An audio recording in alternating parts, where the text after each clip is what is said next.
Bir Demet Tecrübelerim kanalına hoş geldiniz. Orkide bakımlarımıza devam ediyoruz.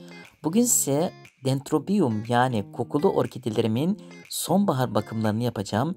Öncelikle Dendrobium orkidelerimin gelişimlerini göstermek istiyorum. Şöyle bakın, dibinden yavru keyikler atmıştı, dallar atmıştı. Bunlar şu anda gayet güzel bir şekilde kökleniyor. Bakın şurada yeni bir tomurcuklanma var. Evet, beyaz orkidemde. Bu geçen sene dipten çıkmıştı. Şu an bunun da diplerinden yeni fideler çıkıyor. Evet, şuradaki mor kokulu orkidem. Bazı dalları artık yaşlandı. Evet, çiçekleri, Dendrobium orkideleri diğer orkidelerden farklı. Diğer orkideler çiçek için yeniden bir çiçek dalı çıkarırken bu orkideler direkt gövdelerinden çiçek veriyor ve bir çiçek verdikten sonra bir daha o gövdeden çiçek çıkmıyor. Gövdeler yaşlandıktan sonra bu gövdeleri budamamız gerekiyor. Öncelikle Dendrobium orkidelerimi şu şekilde daldırma usulüyle suluyorum. Bakın şöyle suyun içerisine koyuyorum. Bir müddet, en fazla 10 dakika olacak şekilde suyun içerisinde bekletiyorum.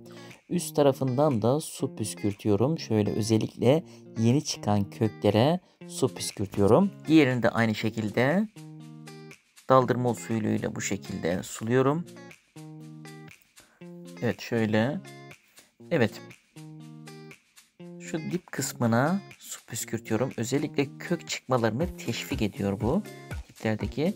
Şu da bakın, dalından toprağın üzerine koyduğum dalı, eski dalı yeniden bu şekilde bir keyik attı.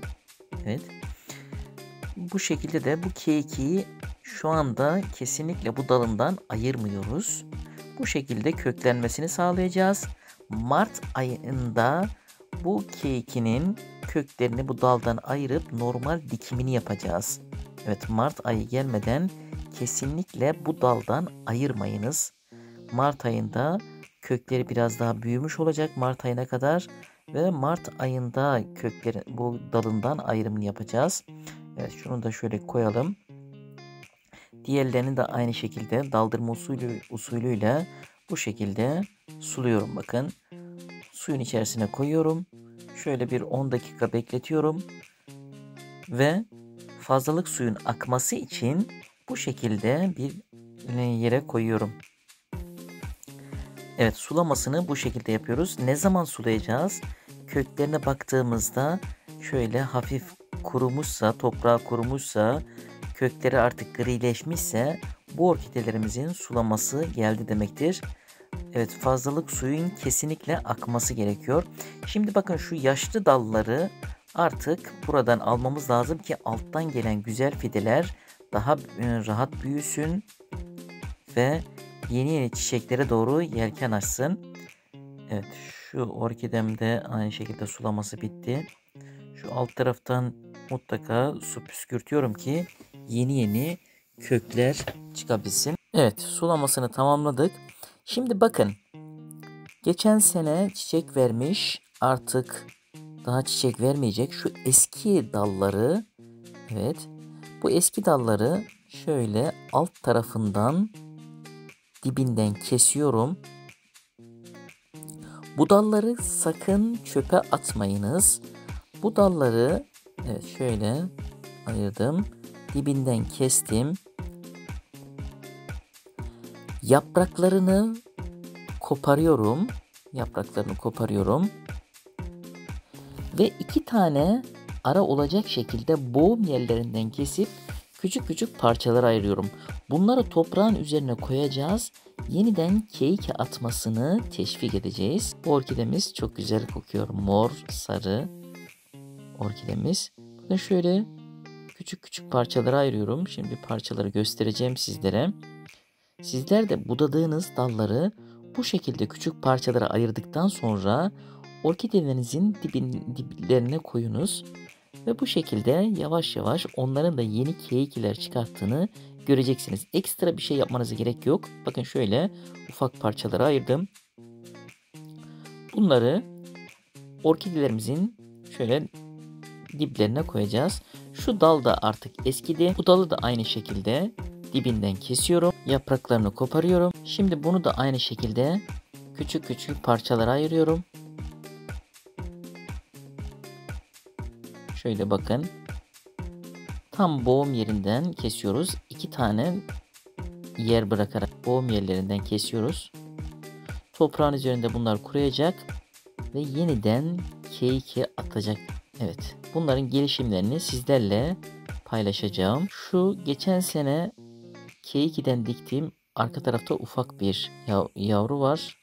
Bunun da dibinden yeni bir fide geldi. Evet, şunu şöyle düzeltelim. Evet, şöyle toprağın üstüne koyuyoruz dalları.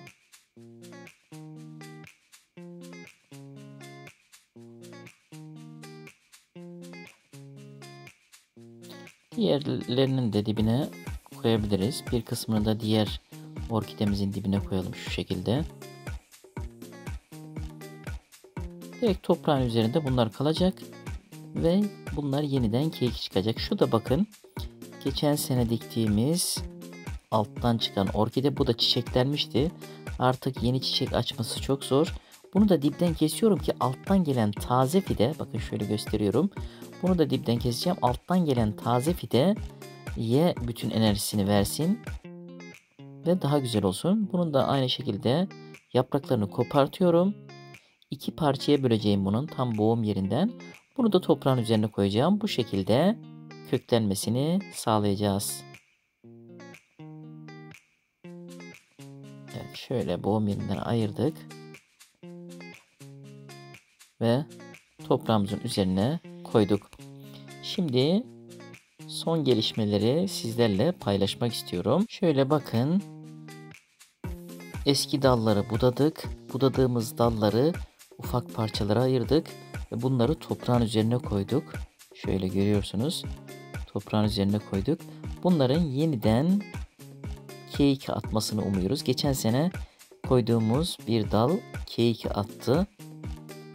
Evet, şöyle geçen seneki K2'miz bakın şu alt tarafta ufak bir şekilde büyümesine devam ediyor. Evet, izlediğiniz için çok teşekkür ederim.